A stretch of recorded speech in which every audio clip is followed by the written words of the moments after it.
C'est vraiment un plaisir d'être ici. Et je remercie l'organisation du congrès et aussi Dr. Marlène pour l'opportunité d'être ici. J'ai un défi de parler en français maintenant. Donc je demande votre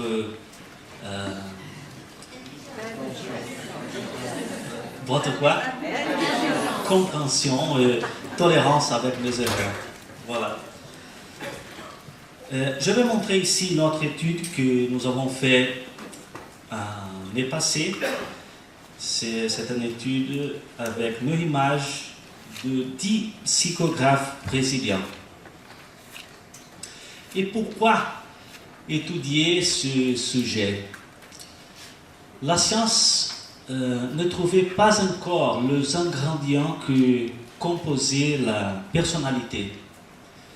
Et la nature humaine, c'est un objet d'étude justifié et indispensable, c'est ça que je pense, aux professionnels qui s'occupent du traitement de la douleur dans ses multiples expressions. La compréhension de l'étiologie de la souffrance humaine, peut-être dans une proche avenir, va être alignée à la thérapeutique assertive. Comme nous avons vu, il y a beaucoup de questions que la science n'a pas répondu encore. Et, par exemple, la personnalité, jusqu'au moment, qu'est-ce que la neuroscience dit sur la personnalité? Que le binôme expérience personnelle et prédisposition au bagage génétique construit le trait de personnalité.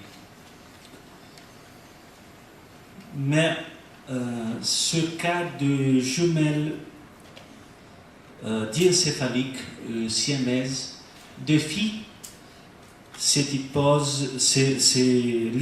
hypothèse dont leur interaction de bagages génétiques et de l'ambiance construit exclusivement la personnalité. Nécessairement, ces jumelles diencéphaliques et siamaises sont ils ont connecté, alors ils ont la même expérience toujours, tous les jours, et ils ont la même bagage génétique. Mais depuis l'enfance, elles montrent le trait de personnalité très différent. Donc, c'est une sorte de question très intéressante pour la science maintenant.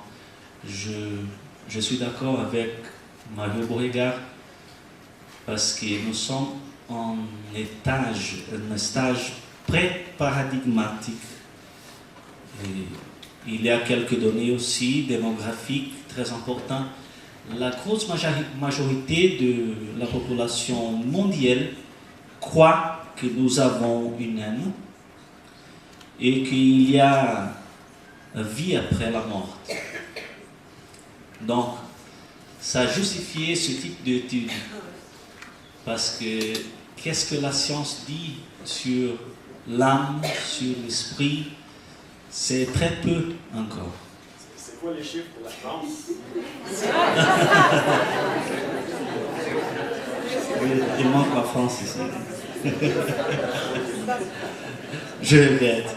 Est-ce que vous savez le chiffre pour la France? 50. C'est bon. Alors, comme je disais, il y a beaucoup de questions que la science n'a répondu encore. Comme par exemple, est-ce que le cerveau, c'est le créateur ou le médiateur de le phénomène mental ou de la conscience, ou même de l'esprit?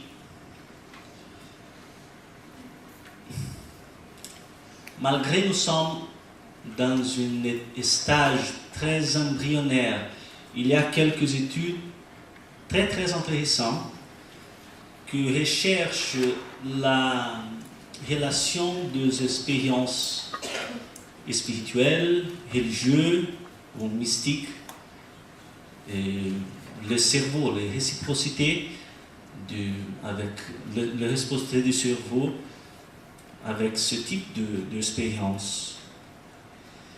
Et j'ai ici l'étude que Mario Borrega a montré.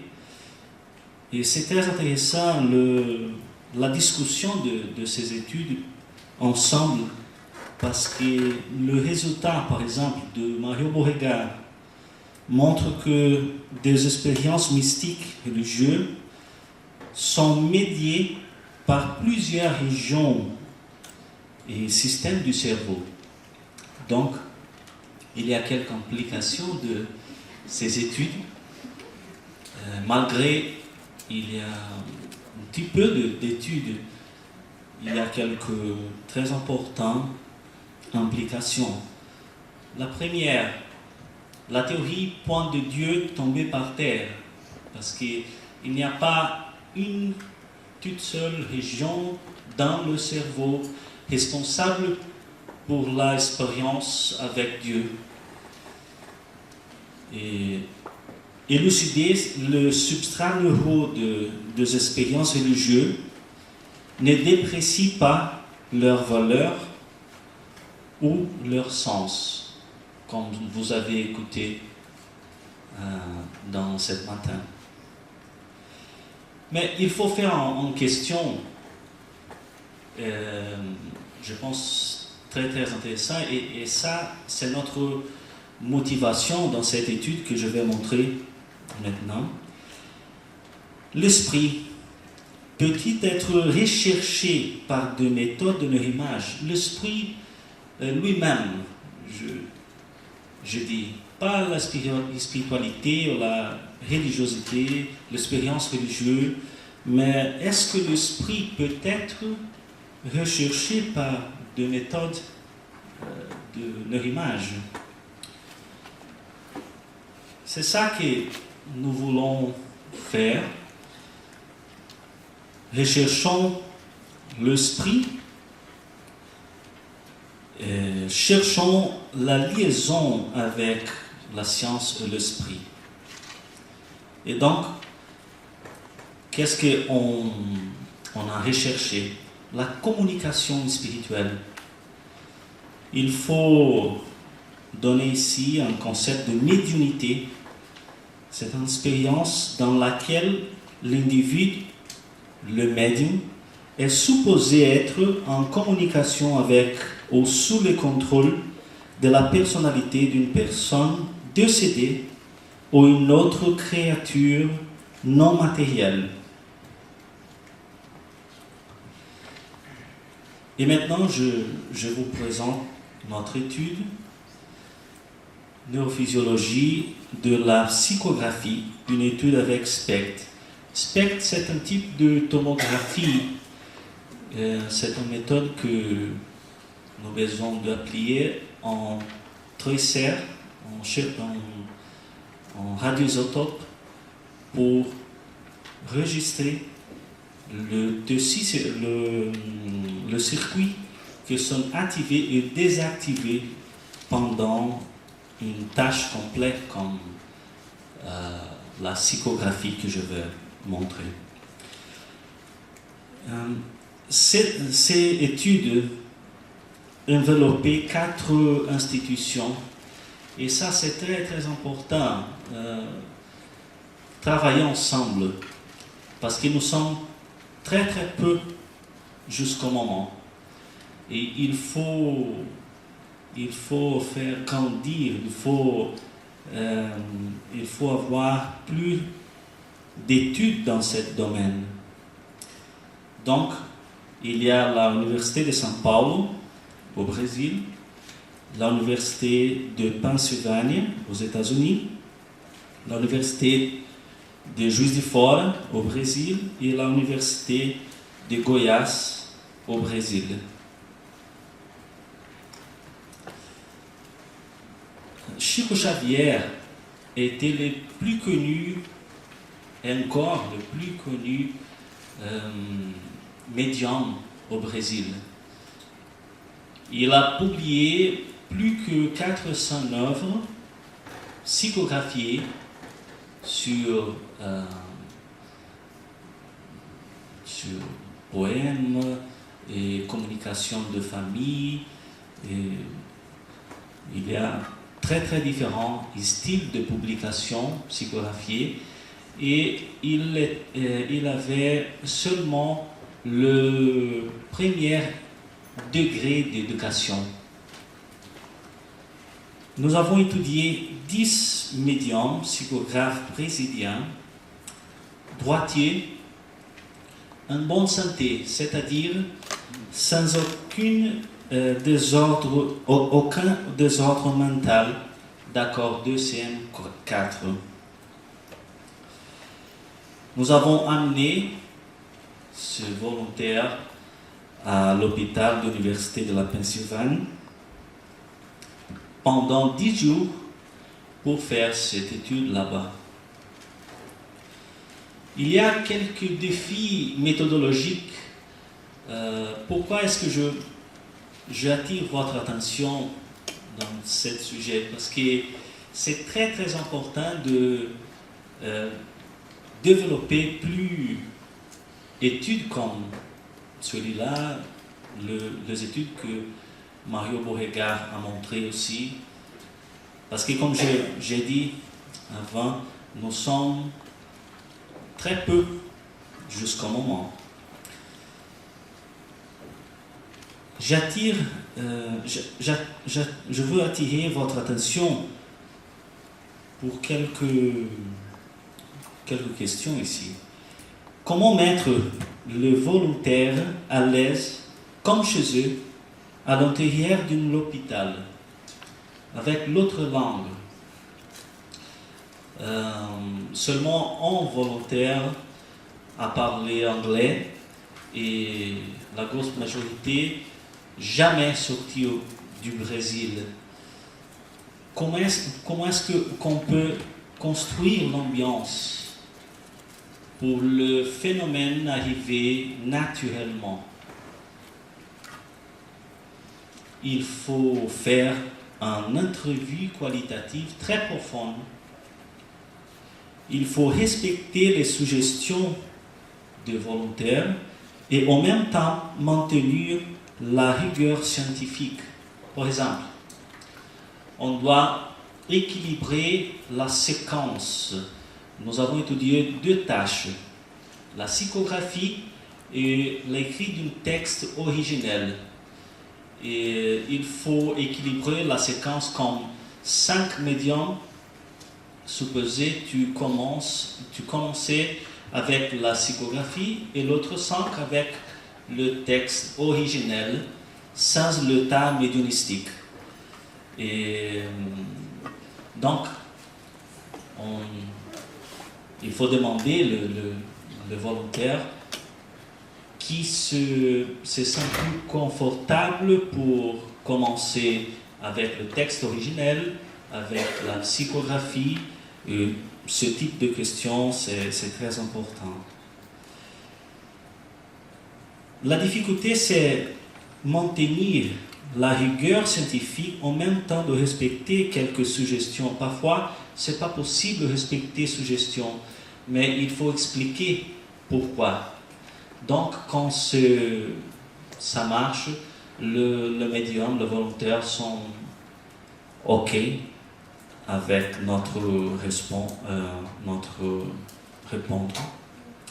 Il faut minimiser les expectatives. Par exemple, ici le phénomène ne manifestait pas. Qu'est-ce que je dois faire? C'est une question très importante parce qu'ils ont voyagé aux États-Unis pour faire une étude comme celui-là. Donc, c'est très important de construire une ambiance presque comme une famille. Parce que la confiance de volontaire en le chercheur peut donner ce état de tranquillité, de confiance pour le phénomène arriver naturellement. Il faut la familiarisation aussi avec l'ambiance. Donc, comme vous pouvez voir ici, c'est le petit déjeuner à l'hôtel juste à côté de l'hôpital.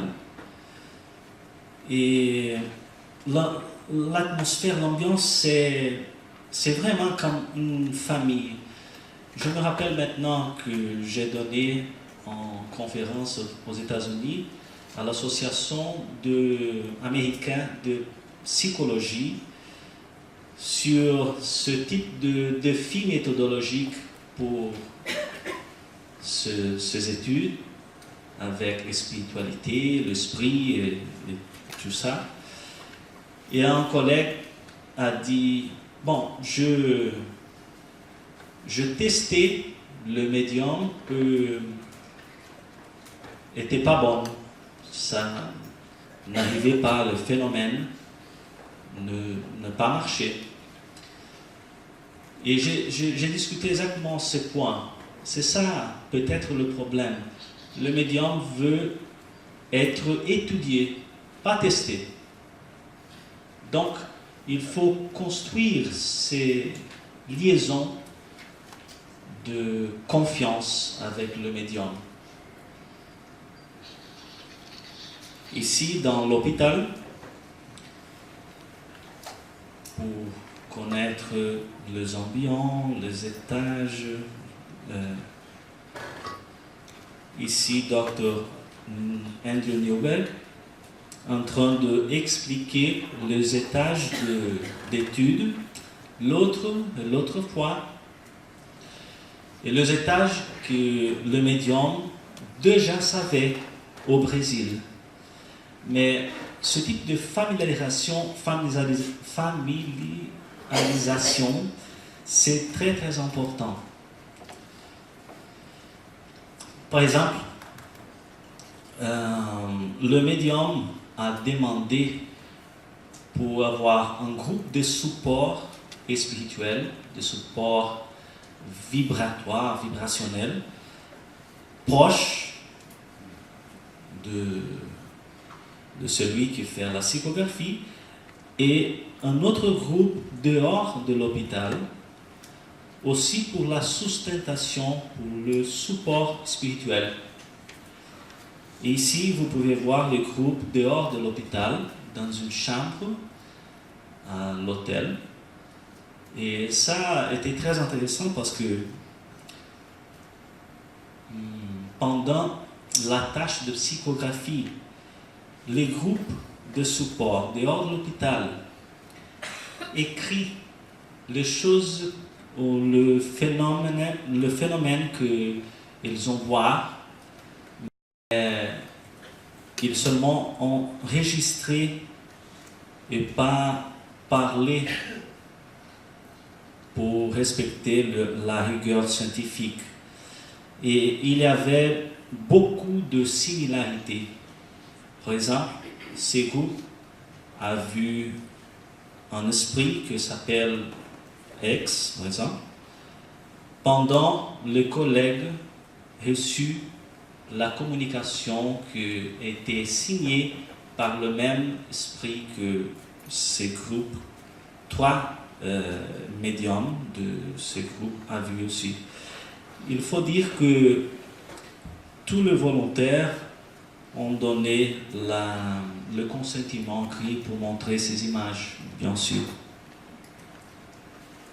Ici, c'est un petit tour à Philadelphie pour construire l'amitié avec le groupe que ne se connaissons pas encore avant l'étude. Et comme vous pouvez voir ici, le visage de confiance, de tranquillité, juste avant l'étude, la tâche de psychographie. Après la tâche de psychographie ou l'écrit d'un texte original, le volontaire a fait l'acquisition des images. Et ici, je suis en train d'expliquer à cette volontaire qu'elle peut rester tranquille pendant demi-heure. Si elle veut, elle peut dormir. Et après l'acquisition des images, elle va faire l'autre tâche. Après chaque spectre, nous avons vérifié si l'examen était bien passé pour faire le suivant. Il y a une question importante aussi sur la méthode idéale pour ce type d'étude. Malgré la résonance magnétique fonctionnelle à une résolution temporelle spatiale mieux que le spectre, et ce n'est pas en méthode invasive, le spectre comme méthode permet le contrôle de l'ambiance, sans bruit et sans effet que peut changer la concentration dans un type de tâche comme celui-là, de concentration, qui demande une profonde concentration. Donc l'ambiance avec ces méthodes, c'est plus naturel.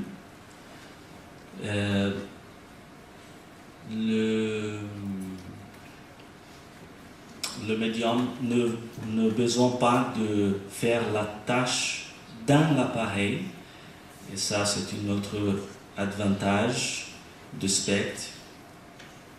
Et comme j'ai dit, il permet la concentration sans bruit comme la fMRI. Alors, nous faisons deux tâches, la psychographie et le texte originel. Et quand nous soustraitions de deux conditions semblables, nous pouvons voir notre but de l'étude.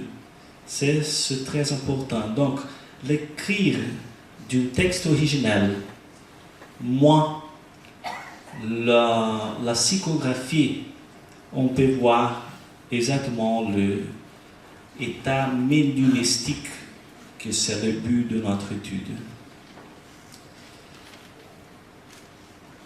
On peut faire la tâche et après cela, l'acquisition des images. Et voilà la séquence. Pendant 3 heures, nous avons étudié 2 volontaires, au total de 4 spectres, et était très très bien passé les examens. Ici, vous pouvez voir en salle, dans ce miroir, il y a mon collègue, Dr. Alexander Jameib, ici. Il prend en papier pour la notation que l'autre médium qui est juste à côté de celui qui a fait la psychographie donner le registre qu'ils ont fait, comme je suis en train de voir l'esprit que s'appelle papa, et maintenant arrive quelqu'un, et ça. Pour après l'étude, on vérifie toutes ces données que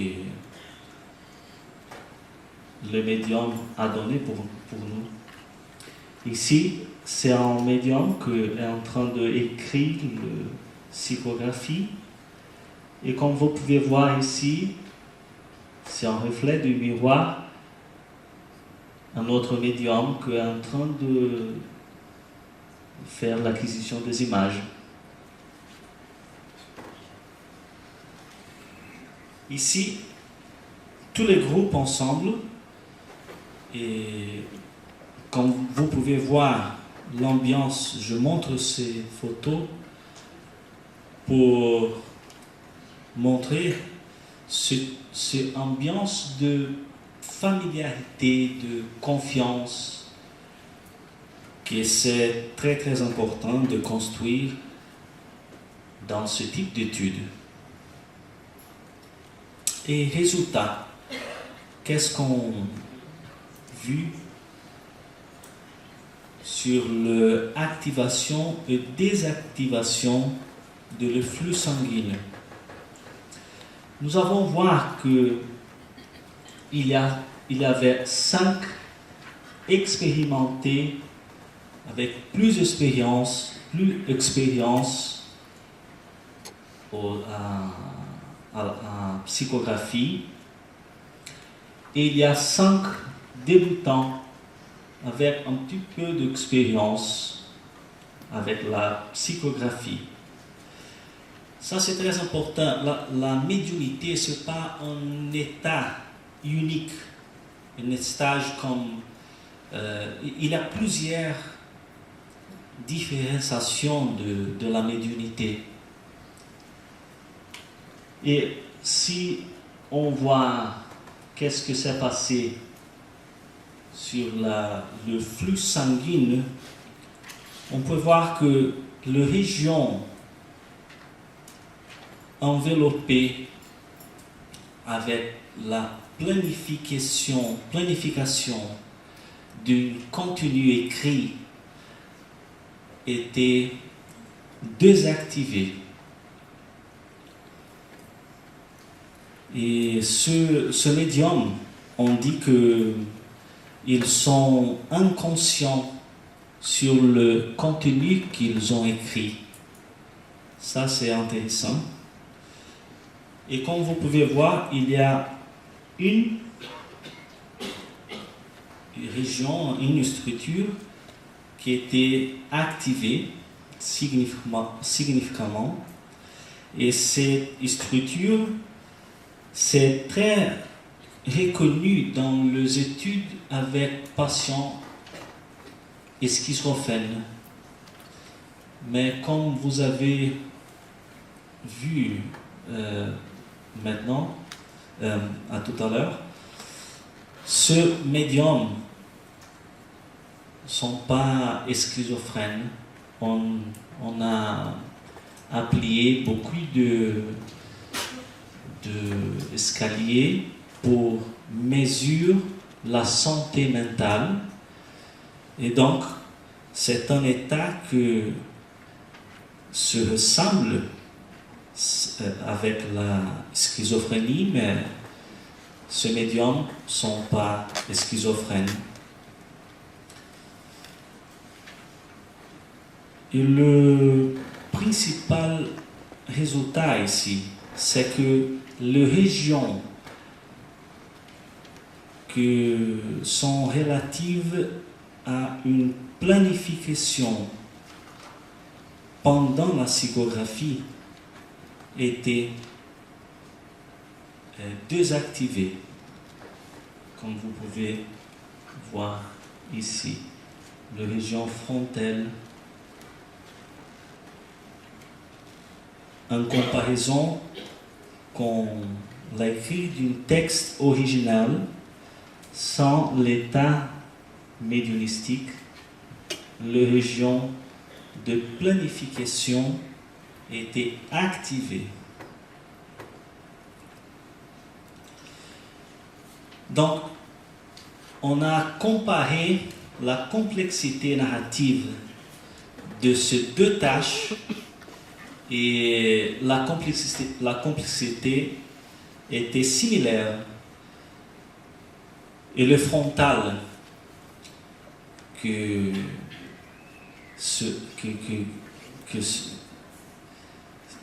qu'il y a en relation avec le domaine de la planification était désactivé. Donc, parmi des autres hypothèses, on peut considérer aussi l'hypothèse que le médium donné à nous, ce n'est pas un contenu que j'ai créé, mais que j'ai reçu.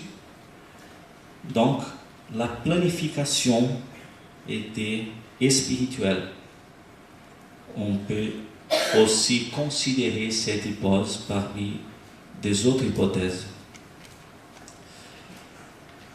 Je voudrais remercier ces amis que nous avons aidés de faire cette étude.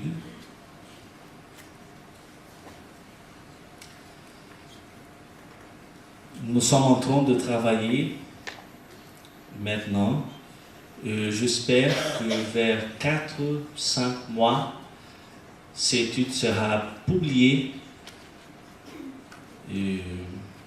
Voyons. Je voudrais finir avec mon premier slide.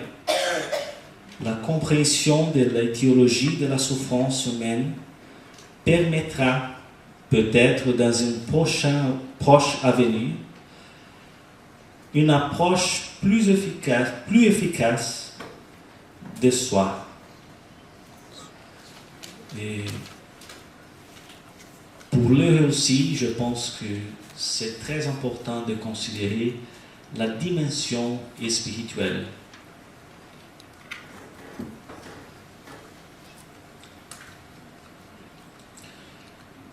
Il y a de autres arguments dans ce livre. En portugais, je n'ai pas encore la traduction en français. Et c'est ça.